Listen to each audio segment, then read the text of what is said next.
To most of Teleria, the city of Ireath had always been more curse than blessing, though it housed the realm's most prestigious academy of magic, drawing in the most gifted arcane minds. Its masters revered magical talent above all else. They saw the magically gifted as the chosen ones, a superior race destined to rule Teleria with unchecked dominion. All others were seen as lesser beings, oppressed, enslaved, or used in dark, twisted experiments by soulless warlocks and necromancers. Time and again, the world trembled at the mad ambitions of Ireth's rulers. They sought to cleanse the world through unholy magic, bringing all under their tyrannical spell.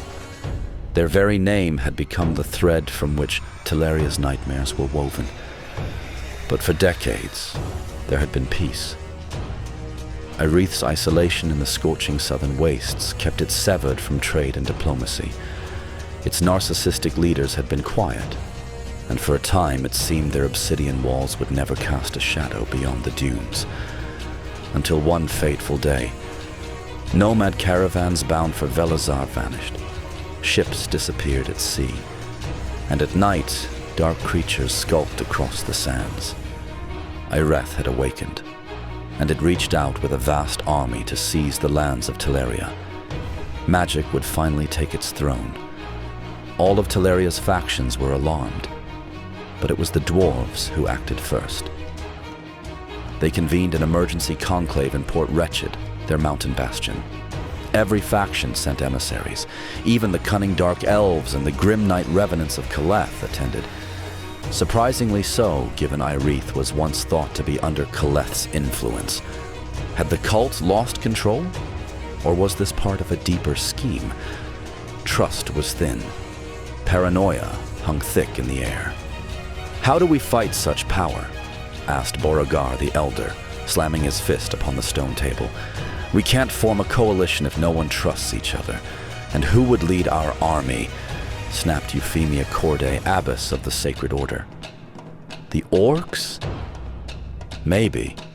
We don't need an army," murmured Frolny the Mechanist. "Maybe. One machine could fight for us all."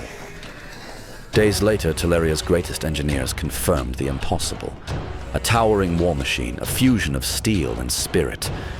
It could be built, but it would require two souls to control it in harmony.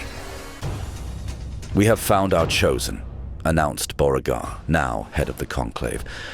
"Sanguinia, saint of the Sacred Order, and a chaos shaman of the Gaelan Pact. Two souls from opposing factions, yet united by their devotion to Lumaya's light, were bound to the Iron Colossus. Its name, the Iron Twin. It was ferried on a dwarven vessel to Ireth's Bay. Anchored close to the black shores, the crew lowered the behemoth into the water. As it rose from the sea into Ireth's harbor, the city held its breath. "What is that thing?" gasped its citizens in terror. There was no time to answer. The Iron Twin spoke with violence. Within minutes, the docks were rubble. Irethi soldiers rushed in, only to be cut down by its voltaic blades. Winged undead descended from the skies, ripped apart by searing projectiles. Wizards raised arcane barriers and summoned catastrophic spells, but they were turned to ash by the Iron Twin's burning gaze.